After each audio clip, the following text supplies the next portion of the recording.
Vamos lá então, pessoal. Boa noite primeiro, né? Graça e paz, que o Senhor abençoe a vida de vocês. Hoje a gente está fazendo uma coisa diferente aqui na IBAGE. Nós vamos ter essa aula, que é uma aula que faz parte, na verdade, do curso Bases, né? Nós vamos gravar essa aula para o curso Bases. E como eu tinha que gravar essa aula de qualquer forma, porque ela vai ser um componente do curso virtual, eu falei, vou abrir a toda a igreja, quem quiser participar, né, pode participar, porque é uma aula interessante e bem prática, bem aplicável na vida de todo mundo. Que é essa aula sobre o dízimo. Nós vamos falar sobre dízimo, vamos falar sobre oferta, vamos falar sobre dinheiro, sobre a nossa relação com o dinheiro, né, entender melhor como que o Senhor nos orienta, a partir da palavra dele, a lidar com esses aspectos da vida cristã. Mas antes de falarmos, vamos orar, né? Vamos pedir a Deus que abençoe esse momento, que nos instrua, nos direcione aqui. Senhor, eu quero agradecer, Pai, ao Senhor, porque sabemos que o Senhor é o nosso provedor, que o Senhor cuida de nós, o Senhor tem nos abençoado com tanto, Pai, com muito mais do que merecemos, e nós pedimos ao Senhor que nesse momento que vamos ter aqui essa noite, nós possamos encontrar a verdade da Tua Palavra, de maneira a ter o nosso coração alinhado com aquilo que o Senhor quer de nós. Que nós não venhamos a ser enganados pelas nossas emoções, nem pelas circunstâncias da nossa vida, mas que nós possamos Te servir de coração inteiro. Peço que o Senhor me abençoe para conduzir esse momento com os meus irmãos e que o Senhor venha a falar aos nossos corações. Em nome de Jesus Cristo nós oramos. Amém.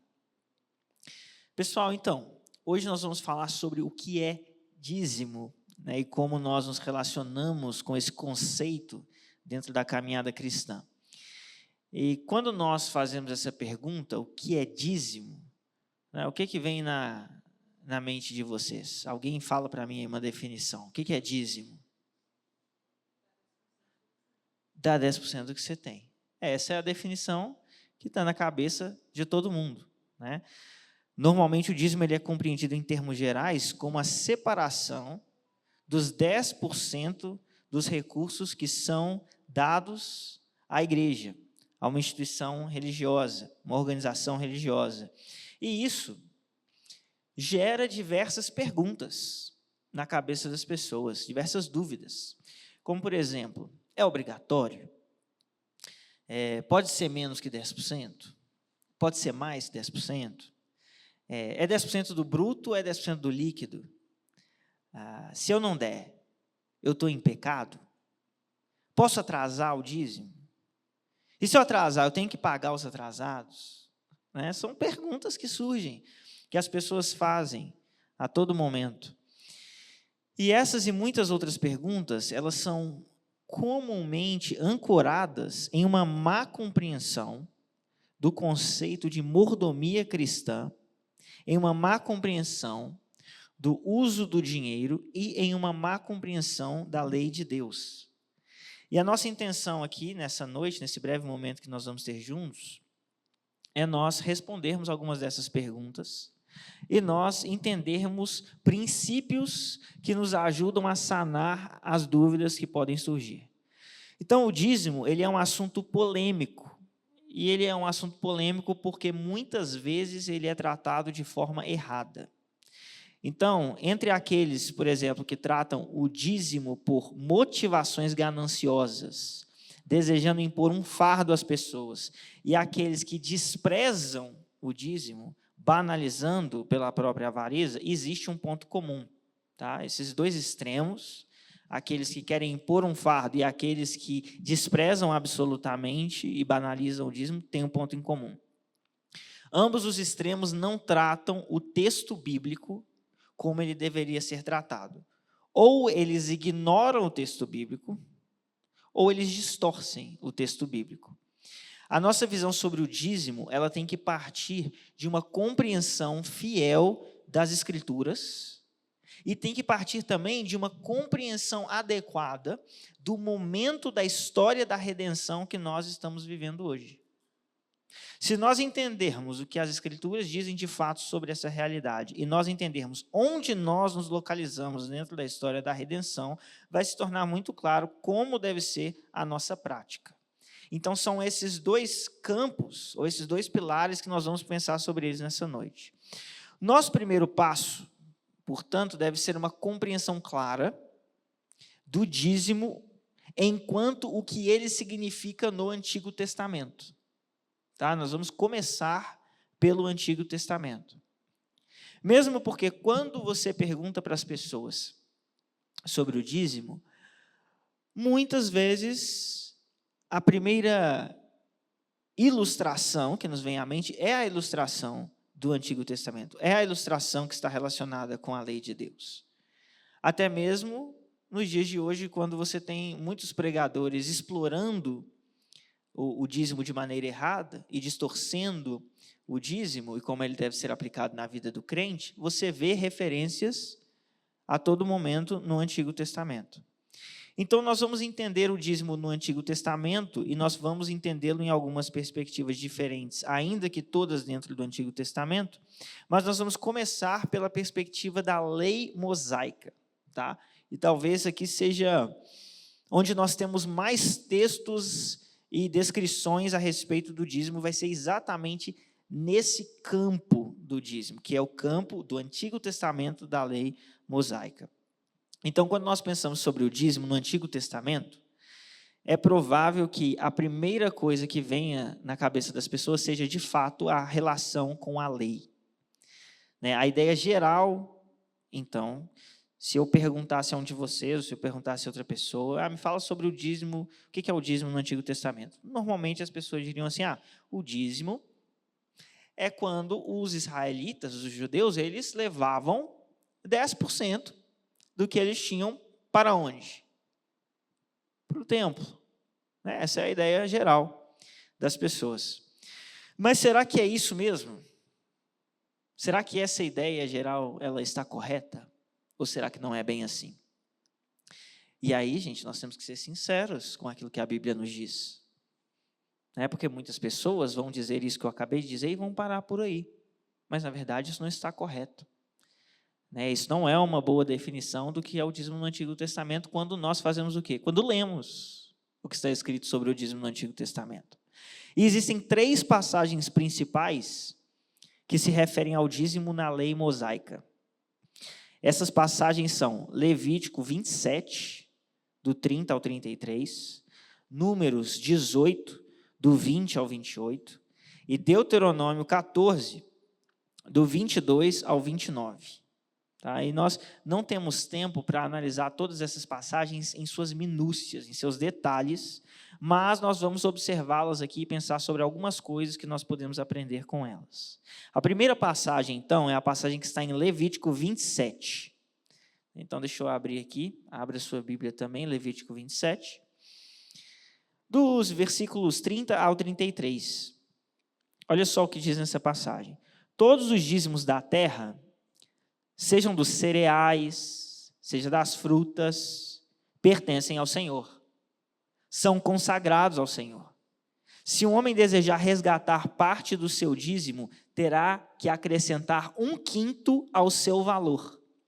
O dízimo dos seus rebanhos, 1 de cada 10 animais que passem debaixo da vara do pastor, será consagrado ao Senhor. O dono não poderá retirar os bons dentre os ruins, nem fazer qualquer troca. Se fizer alguma troca, tanto o animal quanto o substituto se tornarão consagrados e não poderão ser resgatados. Então, essa primeira passagem em Levítico 27 nos mostra que os dízimos eles eram para o Senhor. Isso é a primeira coisa que fica clara para nós. Mas nós vemos aqui que eles também eram separados dos cereais do campo, dos frutos das árvores e dos rebanhos. Então, existe aqui todos esses elementos que faziam parte da atividade de subsistência, da atividade comercial daquela época, e esses dízimos eram recolhidos a partir desses lugares, dos cereais, dos frutos e dos rebanhos. Aí nós vamos para a nossa segunda passagem agora, a passagem em Números. A passagem em Números ela contém mais detalhes, e ela fala do dízimo sacerdotal. Números 18, 20 ao 28, nos fala sobre essa passagem dos dízimos, mas eu quero chamar a sua atenção aqui para os versículos, ou para o versículo 26, que diz assim: fale aos levitas e diga-lhes o seguinte: quando vocês receberem dos filhos de Israel os dízimos que eu lhes dou por herança, desses dízimos vocês apresentarão uma oferta ao Senhor. Será o dízimo dos dízimos. Certo? Então aqui veja que nós já começamos a tornar o nosso pensamento sobre o dízimo no Antigo Testamento mais complexo. Certo?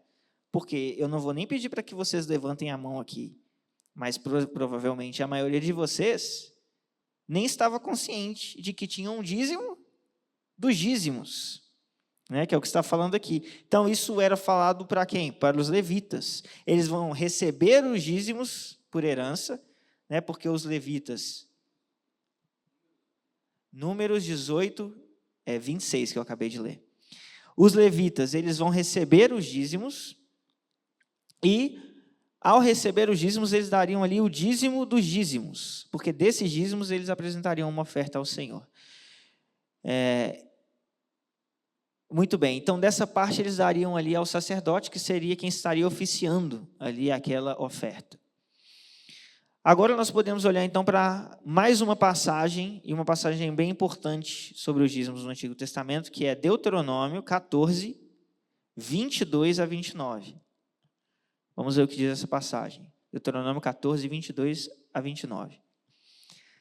Certamente vocês devem dar o dízimo de todo o fruto das suas sementes, que ano após ano se recolher do campo. E diante do Senhor, seu Deus, no lugar que Ele escolher para lhe fazer habitar o seu nome, vocês comerão os dízimos do cereal, do vinho, do azeite e os primogênitos das vacas e das ovelhas. Façam isso para que aprendam a temer o Senhor, seu Deus, todos os dias. Se o caminho for comprido demais e não lhes for possível levar isso, por estar longe de vocês o lugar que o Senhor, seu Deus, escolher para lhe fazer habitar o seu nome, então, quando o Senhor, seu Deus, os tiver abençoado, vendam aquilo e com dinheiro na sua mão vão ao lugar que o Senhor, o Deus de vocês, escolher. Com esse dinheiro, comprem tudo o que quiserem, vacas, ovelhas, vinho ou bebida forte, ou qualquer coisa que desejarem. Consumam isso ali, na presença do Senhor, seu Deus, e alegrem-se, vocês e os membros da sua casa. Porém, não desamparem os levitas, que moram nas cidades de vocês, pois não têm parte nem herança com vocês. Gente, vocês perceberam o que esse texto está falando? Está falando de um dízimo que o que você faz com ele? Você come ele. Está falando de um dízimo que é para a sua celebração, porque é um dízimo de um contexto de celebração, de um contexto de festa, de um contexto de partilhar a refeição entre a comunidade. Está falando de um dízimo que ele é vendido, eles viajam para onde vai ser aquela celebração, compram coisas com aquele dinheiro para celebrar. Né? Às vezes, muitas vezes, se não quase todas, quando as pessoas estão falando sobre o dízimo, elas se esquecem de todas essas complexidades. A gente trata o dízimo como se fosse um conceito único que significa: os israelitas davam 10% no templo. Não é isso. Você tem os 10% direcionados aos levitas, os dízimos dos dízimos, os dízimos das festas. Então, quando a gente olha para o Antigo Testamento, e diante dessas passagens que nós lemos, dessa série de dízimos ordenados por Deus, nós vemos o dízimo de Levítico 27, que poderia ser resgatado desde que fosse adicionado uma quinta parte ao valor do resgate, o dízimo que os levitas dariam aos sacerdotes, O dízimo de Deuteronômio, que poderia ser vendido sem acréscimo da quinta parte, para depois comprar suprimento para as festividades no templo. E ainda em Deuteronômio 14, 28 a 29, existe um dízimo, que é o dízimo de caridade aos levitas, viúvas, órfãos e estrangeiros, que era recolhido a cada 3 anos. Resumindo, então. Existem 3 tipos básicos. Eu acabei de citar para você uma lista de 4, mas tem 3 tipos básicos de dízimos aqui, na lei mosaica. O dízimo levítico, o dízimo de festivais e o dízimo de caridade, que era exercido, esse último, o dízimo de caridade, ele era exercido de 3 em 3 anos. Isso significa, vamos lá, ver se são bons de conta, isso significa que os israelitas, eles davam em média quanto? Se são 3 tipos básicos e um é a cada 3 anos, vamos lá, para a gente não errar, mais de 20%, né? Mais de 20%. Aí você vai ter uma discussão de alguns teólogos nessas contas, que eles vão oscilar ali em alguns valores, mas todos esses valores, mais de 20%. 23, 24, 25, você vai ter uma pequena oscilação ali, mas os judeus contribuíam com mais de 20%. Então, o que é o dízimo? O dízimo é mais de 20% no Antigo Testamento. Né? Por quê? Porque tem o dízimo dos levitas, porque tem o dízimo de caridade a cada 3 anos, porque tem o dízimo dos festivais, que era consumido, inclusive, por eles mesmos. Né? E, assim, nós vemos que o dízimo na lei mosaica, ele está atrelado à manutenção dos levitas e seu serviço no templo, à realização das festas religiosas e à caridade. Alguém, então, agora pode dizer assim, pastor, tudo bem, você está falando aí do dízimo na lei mosaica, mas, o dízimo vem antes da lei. Né? E muitas pessoas que gostam de pregar o dízimo, gostam de apontar para esse texto. Ou para esse conceito. Ele é um conceito muito usado quando algumas correntes teológicas desejam forçar a comunidade a dar o dízimo. E alguém vai falar assim, mas isso é da lei, nós vivemos na nova aliança. Aí vem o contra-argumento que não, mas o dízimo foi dado antes da lei. E é verdade, o dízimo foi dado antes da lei, sim. Abraão, em Gênesis 14, e Jacó, em Gênesis 28, aparecem antes da lei dando dízimos. Mas esses dízimos, eles são ainda diferentes dos dízimos da lei mosaica. Como o nosso tempo é limitado, nós não temos tempo para tratar essas 2 passagens em detalhes, nós vamos focar aqui em Abraão, tá? Que é a passagem mais conhecida, mais usada. E nós vamos falar então do dízimo nos patriarcas. Então Abraão, no caso em Gênesis 14, ele vai entrar em batalha com Quedorlaomer. Tá? Nome fácil, é fácil. Após derrotar Quedorlaomer, ele vai encontrar Melquisedeque. E ele dá a Melquisedeque a 10ª parte dos despojos de batalha. E essa cena, onde Abraão faz isso, ela é seguida por um juramento de Abraão, que o leva a devolver tudo que pertencia ao rei de Sodoma e estava em posse de Quedorlaomer. Então, em resumo, quando Abraão dá o dízimo a Melquisedeque, isso estava conectado com o voto que ele fez de não manter para si os despojos de batalha. Então, esse evento ele é um evento específico. Ele é restrito àquele acontecimento. E Abraão faz isso voluntariamente, não em cumprimento a nenhuma lei. Então, veja que o dízimo de Abraão, como conceito aqui, é diferente do dízimo da lei judaica. Por quê? Porque ele é fruto de um voto, ele é fruto de um voto voluntário, e Abraão não está dando 10% da sua renda, ele está dando 10% do despojo da batalha, e está voltando os outros 90% ali, o resto que pertencia ao rei de Sodoma estava com Quedorlaomer. Assim, 2 coisas, então, se tornam importantes para nós, ao nós buscarmos entender o que é o dízimo no Antigo Testamento. A primeira é que o dízimo não é uma coisa, mas várias. enquanto antes da lei mosaica é uma prática voluntária. E após a lei mosaica é um mandamento compulsório. A segunda é que, enquanto lei mosaica, o dízimo é superior a 20%. Mas se a lei requeria mais do que 20%, como compreender, então, agora o dízimo no Novo Testamento? Essa é a pergunta. Acabei de defender aqui diante de você que o dízimo no Antigo Testamento, que é lei, que é compulsório, era mais de 20%. Então, por que a gente está dando 10%? Como é que funciona isso? Né? Então, nós vamos olhar agora para o Novo Testamento. Quando nós olhamos para o Novo Testamento, nós encontramos muito pouca referência aos dízimos. Os dízimos são referenciados no Novo Testamento em 4 passagens apenas. E 2 dessas passagens estão se referindo ao mesmo caso, ao mesmo evento, que são as passagens que estão em Lucas 11:42 e Mateus 23:23. Eles estão ali em torno da mesma ocasião, onde Jesus está repreendendo os fariseus. Então, nós vamos usar aqui para a gente entender o que está acontecendo o texto de Mateus.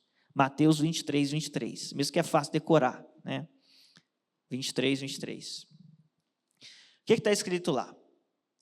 Está escrito assim, Jesus está repreendendo os fariseus e ele diz: ai de vocês, escribas e fariseus, hipócritas, porque vocês dão o dízimo da hortelã, do endro e do cominho e desprezam os preceitos mais importantes da lei, a justiça, a misericórdia e a fé. Mas vocês deviam fazer essas coisas sem omitir aquelas. Então aqui, Jesus está repreendendo os fariseus, os escribas, mestres da lei. Por quê? Porque eles dão o dízimo da hortelã, do endro e do cominho, mas desprezam princípios da lei, justiça, misericórdia e a fé. A instrução de Jesus é o que, então? A instrução de Jesus é que eles façam as 2 coisas. Jesus não está falando para eles assim, vocês param de dar o dízimo e respeitá-lo. Não. Jesus está dizendo assim, fazei essas coisas sem omitir aquelas. Façam as 2 coisas. Né? Vocês vão dar o dízimo e vão respeitar os preceitos da lei. Os princípios da lei. Mas será que isso significa que hoje a lei mosaica do dízimo vigora sobre a igreja? Será que quando Jesus diz isso aos escribas e fariseus naquele momento, a implicação disso é que essa lei está atuando sobre a igreja? Nós devemos tomar cuidado com conclusões rápidas. Jesus estava falando aos fariseus e escribas e seus demais ouvintes, e todos esses, bem como o próprio Jesus, se encontravam nesse momento em que ele está falando, sob a dinâmica da antiga aliança, sob a dinâmica da lei de Moisés. Pense o seguinte, Jesus e os discípulos também foram circuncidados, como a lei prescrevia. Eles também respeitavam as leis dietéticas.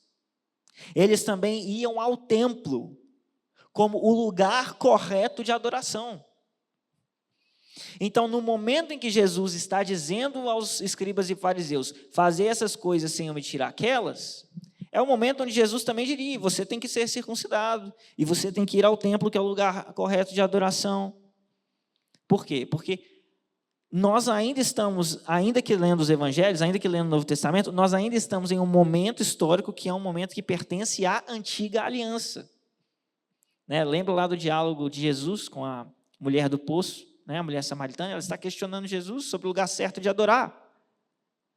Né? E ele vai falar que são os judeus que sabem como adorar, né? Porque deles vem ali o Messias, mas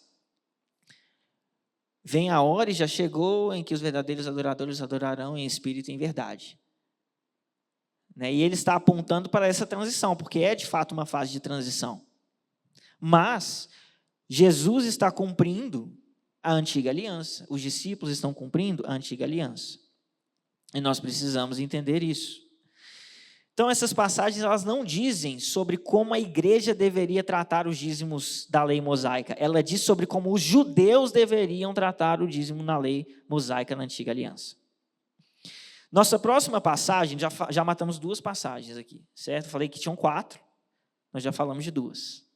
Nossa próxima passagem está em Lucas 18, 12, onde na famosa parábola da oração do fariseu e do publicano, o fariseu diz: jejuo 2 vezes por semana e dou o dízimo de tudo que ganho. Então, mais uma vez, essa passagem não é uma instrução a respeito dos dízimos. Ela é uma descrição do comportamento de um fariseu. É isso. Essa passagem ela não é prescritiva para nós. Então, nem vou gastar mais tempo nela. Ela é bem clara. A última passagem, então, já abordamos 3 das 4. Vamos para a última passagem, que se relaciona com dízimos, como são representados na lei mosaica no Novo Testamento, está em Hebreus 7, 1 a 10. Essa passagem ela se refere tanto à dinâmica da lei mosaica, como também se refere à dinâmica dos dízimos anterior à lei. O autor de Hebreus demonstra aqui a superioridade do sacerdócio de Cristo, e para esse fim ele aponta que Cristo é o sacerdote segundo a ordem de Melquisedeque. E que se os levitas recebiam o dízimo do povo, eles deram o dízimo a Melquisedeque, enquanto representados em Abraão, mostrando a superioridade desse sacerdócio. Ou seja, a lógica vai mais ou menos assim: os levitas vêm de quem? De Abraão. E Abraão deu o dízimo a Melquisedeque. E por isso o autor de Hebreus está usando esse exemplo para apontar para Cristo como sendo de um sacerdócio superior. Mas é importante ressaltar que essa passagem ela não é uma instrução à igreja sobre dízimos. Ela é um exemplo para explicar esse ponto que eu acabei de dizer para vocês, que é apontar para a superioridade do sacerdócio de Cristo. Assim, nenhuma das passagens do Novo Testamento é prescritiva do dízimo como lei. Mas, para além disso, o dízimo, enquanto lei, tem aquilo para o qual apontava cumprido no Novo Testamento. Tá? Então, meu argumento com você aqui agora é: o dízimo tem uma função enquanto participante da lei e da antiga aliança, e essa função, ela é cumprida no Novo Testamento. Nós não vamos ter tempo de tratar esse aspecto aqui em detalhes, mas nós precisamos nos lembrar que, enquanto lei, existiam então 3 tipos básicos de dízimo, certo? O levítico, os festivais e o de caridade. E nós vemos como esses 3 tipos têm o seu propósito alcançado e realizado no Novo Testamento. O dízimo levítico era a quantia dirigida aos sacerdotes e levitas para o seu sustento. No Novo Testamento, essas figuras não existem na Nova Aliança. O nosso sumo sacerdote, quem que é? É Jesus. Jesus é o nosso sumo sacerdote. E nós não precisamos de um sacerdote humano. E 1 Pedro 2, 9, chama também a igreja de uma nação de sacerdotes. Ou seja, cada um de nós tem acesso direto a Deus, né? Obviamente, esse acesso direto é o acesso mediado por Cristo. Direto no sentido de que não precisamos de outro senão Cristo, que é o próprio Deus, né? Para nos ligar a Deus. Além disso, os dízimos, eles eram no Antigo Testamento herança dos levitas. Mas em Efésios 1,14, nós vemos que nós temos uma herança. A nossa herança é a salvação. Logo, essas funções do dízimo no Antigo Testamento, elas são dissipadas no Novo Testamento. Porque essa figura da tribo levítica, do sacerdote, elas são cumpridas em Jesus, e porque a nossa herança é a salvação. Por fim, não existe mais templo físico no Novo Testamento. certo? Todos nós somos agora lugar da habitação do Senhor. Paulo vai dizer em 1 Coríntios 3,16, vocês não sabem que são santuário de Deus e que o Espírito de Deus habita em vocês? Então, irmãos, no Antigo Testamento, esse dízimo levítico, ele era dado aos levitas, para o sustento deles, para a herança deles, é levado ao templo, e nós vemos que essas figuras não existem mais. Nem a tribo de Levi, enquanto na mesma função, nem a figura sacerdotal física, enquanto na mesma função, nem o templo, e nem, muito menos, eles precisam de herança, eles nem estão mais aqui na mesma função, quanto mais precisar de herança. E a nossa herança enquanto igreja é a salvação. O dízimo para festivais era para a celebração de festas. Páscoa, tabernáculos, Pentecostes. E todas essas festas, elas não são mais celebradas por nós no mesmo sentido que elas eram celebradas na antiga aliança. Elas tiveram também o seu propósito cumprido em Cristo. Apesar de nós não termos tempo, nós poderíamos talvez ter uma aula onde nós falamos de cada uma dessas festas e mostrássemos como essas coisas se cumprem em Cristo. Mas nós não celebramos essas festas no mesmo sentido que os judeus celebravam essas festas e nem da mesma maneira que eles celebravam essas festas. Qual foi a última Páscoa que você matou um cordeiro e comeu ervas amargas? Nunca teve essa Páscoa que você fez isso, Por quê? Porque isso é ressignificado em Jesus Cristo.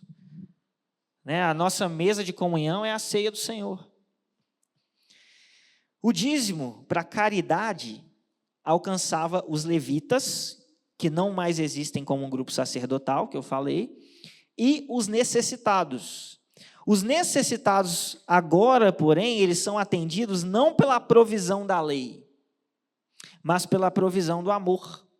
Como nós temos isso claramente repetido no Novo Testamento, em textos como Lucas 14, 13 a 14, que diz assim, pelo contrário, ao dar um banquete, convide os pobres, os aleijados, os coxos e os cegos, e você será bem-aventurado pelo fato de não terem eles com que recompensá-lo. A sua recompensa você receberá na ressurreição dos justos. O que tudo isso significa, então? Significa que nós não temos mais que dar o dízimo? Sim e não. Nós temos que pensar sobre isso. Sim e não. E aí, para que nós entendamos isso, eu quero falar para vocês um pouco sobre o medo e o amor. Porque é isso que nós precisamos entender para responder a essa pergunta, se nós ainda devemos dar o dízimo. Temos que entender a noção de medo e de amor. O princípio que deve nos orientar na nova aliança, quando nós falamos de dízimo, é aquele que nós vemos em 1 João 4, 17 a 18.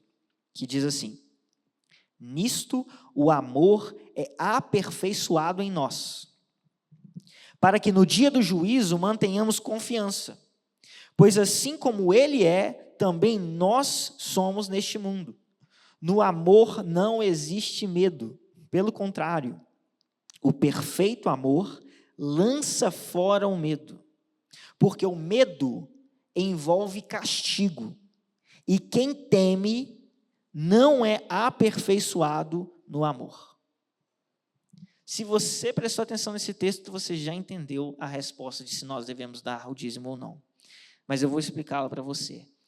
A lei demonstra que nós somos pecadores, que nós merecemos condenação. Mas através do sacrifício de Cristo, a nossa relação com a lei muda. Porque veja que, sem Cristo, a nossa relação com a lei é uma relação de medo. Certo? Por que medo? Porque você é pecador e a lei denuncia o seu pecado e a lei mostra, então, que o seu destino é a condenação. E você deveria ter medo disso. Mas Deus, no seu amor perfeito, Ele ressignifica a nossa relação com a lei. Porque agora, enquanto representados em Cristo Jesus, ao olhar para a lei, nós entendemos que nós não podemos ser condenados. Não há condenação para aqueles que estão em Cristo Jesus.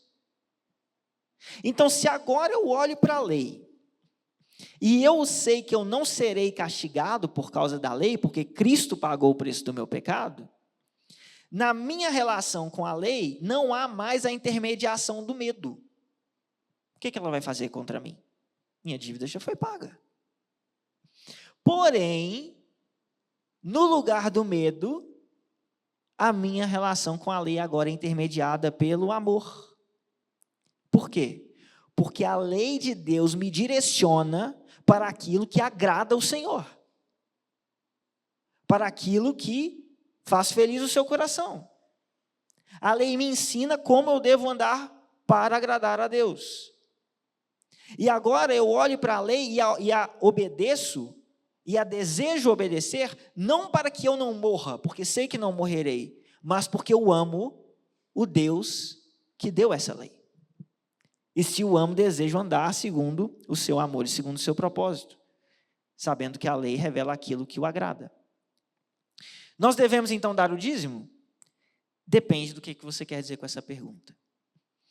Se a pergunta é, se eu der menos do que 10%, eu estou necessariamente em pecado, violando a lei de Deus, não importando as circunstâncias? Se essa for sua pergunta, então a resposta é não. Existem circunstâncias onde uma pessoa estará doando menos do que 10% e isso não será pecado. Existem circunstâncias onde isso acontecerá. Eu vou dar um exemplo para vocês. Certa vez, uma senhora se aproximou de mim preocupadíssima, porque ela queria se tornar parte da nossa igreja, só que ela passou alguns anos fora da comunhão da igreja, e nisso ela fez um compromisso com uma missionária. E ela fazia ali aquelas doações recorrentes que ela havia se comprometido com essa missionária. E a preocupação dela era, e agora? Porque eu não tenho condições de dar o que eu estou dando para a missionária e de dar os 10% aqui, e de dar o dízimo aqui. Então, o que eu faço? Eu disse, minha irmã, fique tranquila. Arque com a sua promessa, o seu compromisso com a missionária. Você não está em pecado por causa disso. O reino de Deus está sendo abençoado da mesma maneira. Você está direcionando seus recursos para o reino de Deus da mesma maneira. Então, nessa circunstância, essa irmã não estava agindo de má fé. Ela não estava agindo com avareza no seu coração. Ela estava preocupada em honrar com a palavra dela, com aquela missionária. Mas eu vou dizer para vocês o seguinte: a quantidade que nós damos pode sim nos colocar em pecado. Às vezes, essa quantidade que nos coloca em pecado, ela é menor do que 10%. Às vezes, a quantidade que nos coloca em pecado é maior do que 10%. Você pode estar em pecado, porque está dando a quantidade errada. E essa quantidade errada pode ser mais que 10%. E você pode estar dando a quantidade errada. E agora, para te explicar isso que eu estou falando, eu vou dizer uma frase de John Piper, que certa vez John Piper falou assim: a minha convicção pessoal é que a maioria da classe média e alta dos americanos que apenas dão o dízimo estão roubando a Deus. Palavras do John Piper. Ele quer dizer o quê? Que este povo está dando aquilo que não lhes faz falta. Que eles vivem com imensa riqueza e acham que os seus deveres estão cumpridos porque deram 10%. A sua doação não flui de uma generosidade abnegada e sacrificial, mas do cumprimento de um rito religioso. E por isso, ao dar o dízimo, eles estão roubando a Deus, segundo as palavras do John Piper. Então, como nós demonstramos, no Novo Testamento fala pouco sobre o dízimo. E nunca o prescreve aos que estão na nova aliança, nem aos gentios, quando lhes dão instruções. Porém, na nova aliança, a expectativa é que nós doemos mais que o dízimo, pois a nossa doação não é movida pelo medo, mas pelo amor. Então, muito se fala no Novo Testamento sobre a nossa relação com o dinheiro e com a igreja. Pode não falar tanto assim sobre o dízimo, nós vimos todas as passagens que falam sobre o dízimo, mas fala muito sobre o dinheiro, fala muito sobre a igreja e a nossa relação com eles. Então, alguns pontos precisam estar claros diante de nós. E eu vou encerrar a aula com estes 5 pontos. Primeiro ponto que você precisa entender: os irmãos têm que demonstrar responsabilidade para com as despesas da igreja. Isso é verdade para nós. Os irmãos têm que demonstrar responsabilidade para com as despesas da igreja. A igreja possui despesas.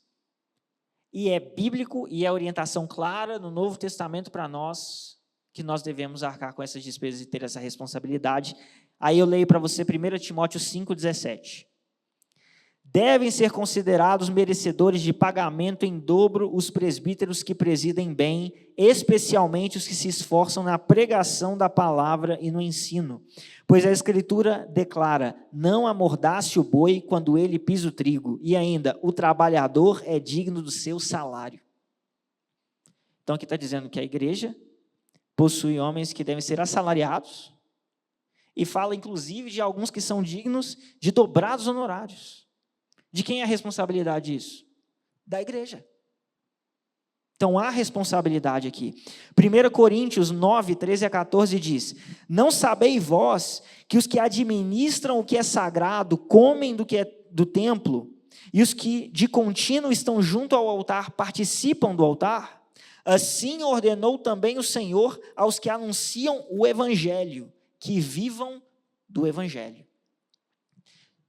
1 Coríntios 9, 13 a 14.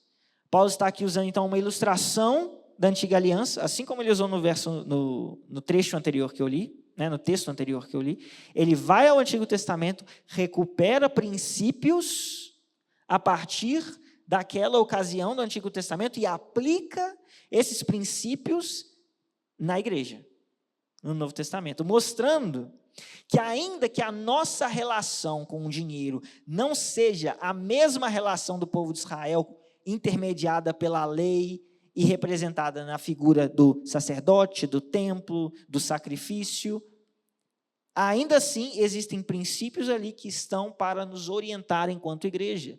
E esses princípios são revelados aqui pelo apóstolo Paulo enquanto responsabilidades financeiras que a igreja tem. E, portanto, cada um de nós temos um péssimo hábito contemporâneo de quando a gente ouve igreja, a gente pensa em imagem, a gente pensa em placa, a gente pensa em organização. Mas quando eu estou falando igreja, eu estou falando você. Nós somos a igreja.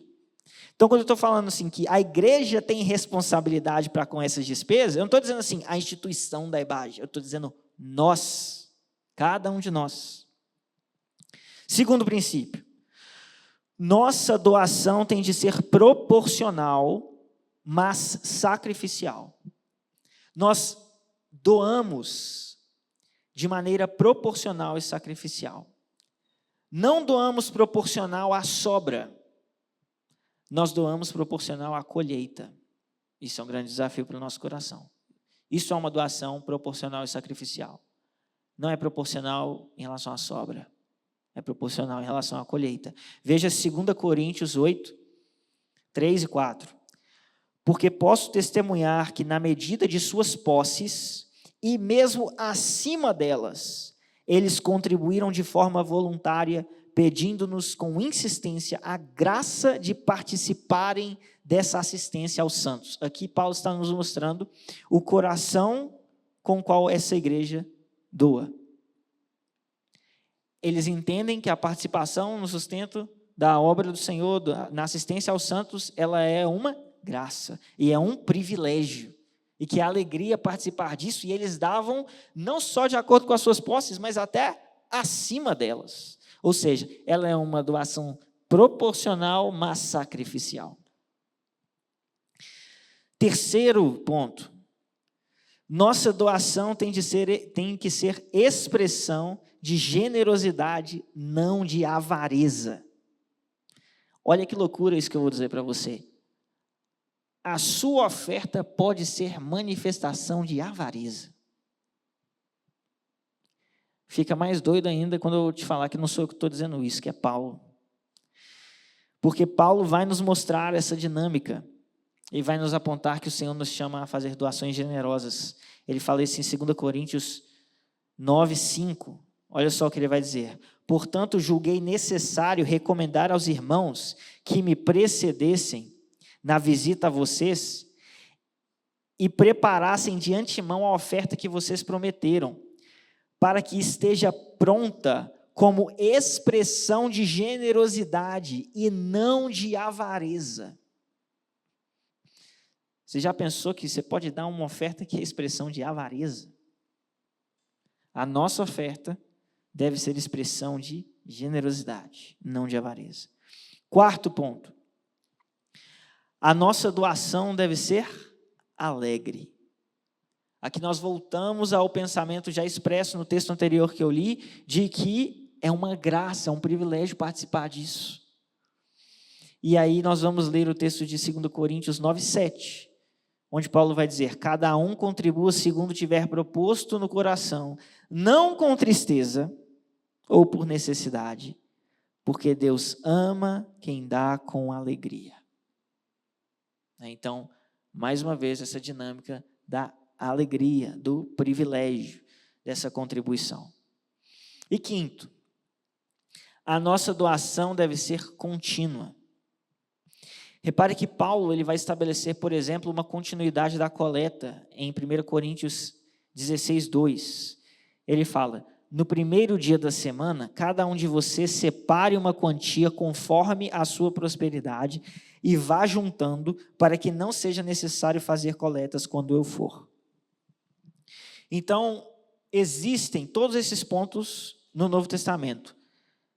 Responsabilidade da igreja, doação proporcional, ainda que sacrificial, expressão de generosidade, não de avareza, com alegria no coração e de maneira contínua. Principalmente quando nós pensamos essa continuidade, principalmente quando nós pensamos na forma como nós nos organizamos como igreja hoje. O mundo mudou e a igreja ela tem que lidar com essas mudanças enquanto organização.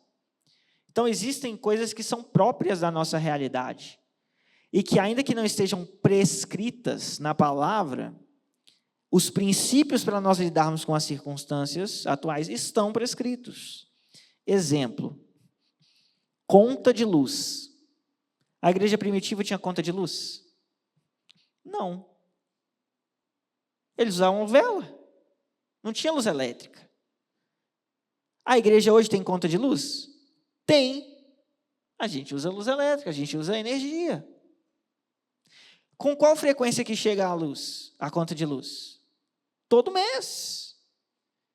Então a gente tem que responsabilidade de arcar com essas necessidades quando? Todo mês. Sempre. Então eu usei esse exemplo da luz, mas a gente poderia estender uma grande lista de coisas aqui que são peculiaridades da igreja moderna, mas que não eram realidades aqui nesse contexto em que a palavra foi escrita. No entanto, os preceitos e princípios necessários para nós lidarmos com essas realidades modernas estão aqui. Eles são desdobramentos naturais na interação do princípio com o contexto. E aí, como é que fica então a situação dos 10%? Os 10%, meus irmãos, eles são um ótimo referencial para você. Eles não funcionam na dinâmica que alguns pastores e igrejas tentam impor sobre as costas do seu rebanho, da mesma forma que funcionavam no Antigo Testamento. E depois de tudo que eu falei aqui, eu espero que você tenha entendido o porquê dessas coisas. Então, eles não funcionam nessa maneira concreta, seca, descontextualizada, objetiva, de lei, onde se você der 9,5, você quebrou a lei de Deus. Não funciona assim. Mas os 10% são um ótimo referencial para você começar. Eles são um ótimo referencial para você perguntar assim, se você está dando menos, por que eu estou dando menos do que 10%? Se na antiga aliança, onde o estado da revelação e a experiência do reino de Deus eram muito menores, o reino de Deus se manifesta hoje de uma maneira muito mais graciosa no nosso meio do que no Antigo Testamento. Se nós vivemos numa época de transbordo da graça de Deus, como nós podemos dar menos do que a lei? Isso é uma pergunta que deve nos perturbar. Se você dá menos do que 10%, essa pergunta deve te perturbar. No entanto, significa que se você está dando menos que 10%, não importa o que está acontecendo na sua vida, você está em pecado? Não necessariamente. Como eu já dei o exemplo aqui de situações onde isso é legítimo. Como significa que se você estiver dando mais do que 10%, mas com avareza no seu coração, porque você deveria, pelo seu estado de vida, pelas suas condições financeiras, pela forma como o Senhor te abençoou, ser muito mais generoso do que você pode estar dando mais de 10% e estar com o coração avarento. Você está querendo lidar com a dinâmica da lei, quando Deus te deu muito mais do que você merece. Né? Então, os 10% são um ótimo referencial para nós começarmos a pensar sobre a nossa própria generosidade, sobre o nosso próprio coração. Aí, o que eu quero esclarecer para vocês também essa é a nossa visão sobre dízimo aqui na igreja, essa é a nossa visão sobre a nossa relação com o dinheiro aqui na igreja, porque nós cremos que essa visão está ancorada no entendimento correto das Escrituras Sagradas. Só que nós usamos a palavra dízimo aqui. Se você pegar o seu folheto litúrgico, você vai ver lá, dízimos, né? Nós vamos usar essa palavra. No entanto, nós procuramos evitar a palavra dízimo. Nós usamos, mas nós procuramos evitar. Por quê? Porque as pessoas não têm um entendimento correto do que significa o dízimo. Quando você ouve eu falar, ou o presbítero Gleison falar, né, que ele é o homem oficial das palavras de oferta aqui na igreja, vocês já perceberam, ele é o que mais fala nesse momento. Mas quando você nos ouve falar, ou quando você lê no seu folheto litúrgico, o que nós queremos dizer é isso que eu acabei de explicar. Tá? É só uma palavra que é comum na nossa língua e no nosso contexto.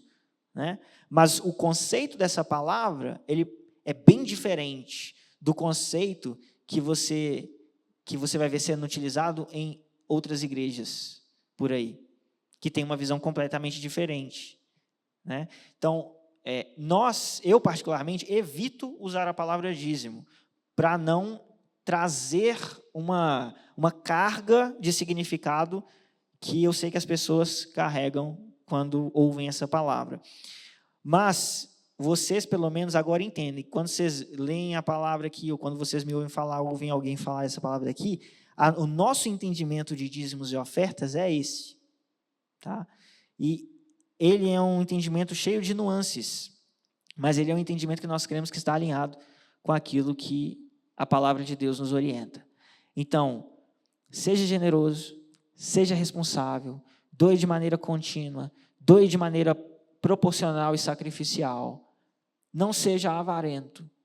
Entenda o tempo da revelação que você vive, o tempo da graça que você vive, da história da redenção. E não use, como alguns usam, isso que eu falei, como um lugar para que a própria avareza floresça. Né? Que nós possamos ser generosos. E que o Senhor nos dê um coração desapegado do dinheiro, um coração generoso. Né? Aquilo que o Senhor nos confia, Ele nos confia como mordomos. E nós temos, claro, as responsabilidades aqui, né? E salários, e luz, e reforma, e tantas coisas, mas todo o nosso dinheiro é do Senhor, e não só o dinheiro que nós trazemos aqui. Então, situações onde você vê, você não vai falar assim, você não vai ver um irmão em necessidade, eu falo assim, não, eu já dei 10% na igreja esse mês, a minha cota está batida, não vou atender o irmão que está em necessidade. Não é assim.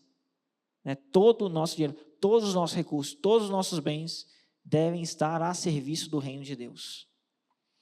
Alguma pergunta? Uau, 100 perguntas? Depois disso tudo que eu falei? Eu não sei se eu explico muito mal, se eu explico muito bem, ou se eu boto muito medo nas pessoas. Bom, se ninguém tem perguntas, nós vamos orar. Mas se depois surgir uma pergunta aí na sua cabeça, você pode me perguntar, tá bom? Ficou claro, gente? Vocês entenderam nossa visão? Entenderam como ela é firmada nas Escrituras? Amém. Vamos orar então. Senhor, nós te agradecemos, Pai, pela tua provisão abundante, em especial a provisão revelada em Cristo Jesus, nosso Senhor. E nós pedimos a Ti, Deus, que o Senhor nos dê um coração generoso como o Teu coração, um coração desapegado como o Teu coração. Pai, que nós possamos lidar com o dinheiro entendendo que o dinheiro é nosso servo e nós não somos servos do dinheiro. Nós somos servos do Senhor. E que nós botamos o dinheiro para trabalhar para o Teu reino, não para as nossas próprias vaidades e ambições. Pai, eu quero pedir que o Senhor sonde o nosso coração e arranque do nosso coração toda a vaidade que esse mundo plantou nele. Todas as cobiças que vêm da carne e do inferno e não do reino dos céus. Arranca do nosso coração, Pai. Nos dê um coração generoso, um coração que vê a necessidade do nosso próximo e vai em direção a respondê-la. Nos dê confiança, Deus, no Senhor e na Tua provisão. Nos livra de sermos mesquinhos, nos livra de sermos avarentos, nos traz consciência da responsabilidade que temos para com a comunidade que o Senhor nos colocou e para com o próximo que o Senhor colocou à nossa volta. Pai, nós pedimos ao Senhor que, se foi construído na nossa história qualquer trono a Mamon no nosso coração, que esse trono seja quebrado, porque o Senhor é que tem que se assentar no trono do nosso coração. E nós pedimos ao Senhor que o Senhor nos dê oportunidade de sermos generosos e que o Senhor nos ajude a interpretarmos essas oportunidades da forma correta como privilégio de servir ao Senhor, como privilégio de honrar o Teu nome. Assim nós oramos em nome de Jesus Cristo, nosso Senhor. Amém. Beleza, pessoal, obrigado por terem vindo, que o Senhor abençoe a noite de vocês, a vida de vocês, qualquer dúvida eu estou à disposição.